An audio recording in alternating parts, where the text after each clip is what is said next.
Hi, and welcome back to this fourth segment, a special Celtics segment with the Celtics only 2 games away from the playoffs.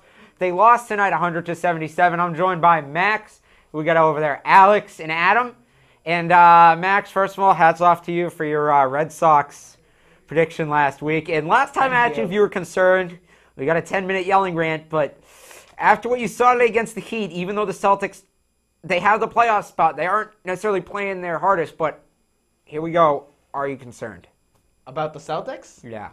I'm not actually concerned about the Celtics. I have the opposite view as I had during the Red Sox. I know some of our viewers who saw the Red Sox rant last week think I'm just a very negative person. I have no confidence in Boston sports whatsoever. But I'm actually confident in the Celtics right now. I do think that they turn it on and go on a whole new level during the playoffs. I also think that they will have Shaquille O'Neal back during the playoffs. I know that's a big if, but he says he'll be back during the playoffs. The Celtics say he will. Doc Rivers say he will. And if he comes back, I think he could be a key piece to that team, really be the center they're looking for, and they should really be able to get back to the finals. I don't see why they can't turn it on like they did last year.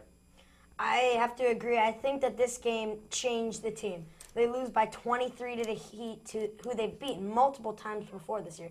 They know they can beat them. This game changes them. It makes them a new team. I think it's going to just... It made them a whole new team and a better team for the playoffs. Going into the playoffs, they're the 3 seed, or most likely the 3 seed, and they're probably going to be playing away in Miami. But since they've beaten them earlier this year, I don't see why they can't. Yeah, that's a great point. They did lose today, but they've beaten them earlier. They've beaten most teams that they will face along the road. I don't see any reason why they can't, as Max said, get to the finals and maybe even win it. I'm not saying that this game was just that didn't matter at all. I am concerned a slight bit because they didn't have major problems rebounding and keeping the ball in their possession. But I don't think it's a major cause for concern. Okay, so, wow, I'm doing this again. I'm blanking on the question. Lovely. As we take a look at some of the highlights from past games, Celtics Heat, this matchup has been favorable to the Celtics this year. They've won 3 of 4 matchups, but all 3 of those were before the trade happened. Is the trade going to affect the Celtics Heat matchup? I don't think so, because they did beat the Heat before the trade happened, but this was also, they beat the Heat a few times before Kendrick Perkins came back, and Shaquille O'Neal was the starter on this team. So pretty much, if Shaquille O'Neal comes back, they would have the exact same roster and an improved bench. You have to take Perkins out of the equation, because for the first half of the season, the Celtics were the best team in all of basketball, with Shaquille O'Neal as the starting center.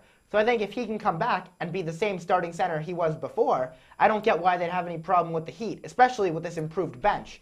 I just think that they're kind of getting ready for the playoffs. They're a little bit tired, and I really do see them turning it on like they did last year. All right, so right now it looks like it's in between the Sixers and the Knicks for the Celtics' first-round matchup. Which do you like better for the Celtics? Let me just think for a second. I'm going to say the Sixers. The Knicks, they've got Amari, they've got Carmelo, they've got talent. They've got raw talent, and I don't really think the Sixers have that in them. I think they're a good team. They're a really good team. They just don't have that raw talent in them that they can just score 30 points any game like Carmelo can. I would have to say the 76ers as well. I'm going to say that because the 76ers, first of all, I think they're going to have no problem beating either one of those teams. But I do think that the Knicks have been in the news a little bit lately because of Carmelo Anthony. So maybe that's a little bit more incentive to just keep their name being used around because they're not usually one of the teams that's being talked about a lot. I really don't see them having trouble with either team, but if I had to pick, I'd pick the 76ers. I have to agree with what you said, Adam, earlier about how neither team should give them much trouble. I agree that the 76ers definitely have less talent. They're a little bit younger overall, so it's a little bit of a threat. But I don't think that the Celtics should have a problem with either, especially, as I keep saying, if Shaq comes back. The Celtics have so much more talent, have so much more to play for. They're a team that could actually win the NBA championship. They were the #1 seed most of the year. I don't see the Celtics losing in the first round, no matter who they play. You keep saying all these things, though. Just remember, if Shaq comes back, this is a 37-year-old with injury and weight issues who has been hurt all year. He hurt himself running up the court. You don't know how reliable he can be. So on a whole NBA scale, who do you have against each other in the finals? Who wins, and who's your finals MVP? Or who's your league MVP? So give me a championship winner, championship loser, and a league MVP. Max, go. That's a very tough question. In the West, I definitely have the Lakers getting past the Spurs. They're younger, they're more athletic, I would say. They have less injuries. They seem to just be the team of destiny once again. In the East, I think it's very close. I think the Eastern Conference Finals will be between Chicago and Boston. And I don't know. I think that Chicago might actually pull that out over Boston. I think that Derrick Rose is just too good. He's obviously better than Rajon Rondo from what we've seen so far. And I think that Chicago could legitimately win the NBA championship this year. So I'm going to go with Chicago to win it all. And for league MVP, Derrick Rose, the point guard that leads them all the way.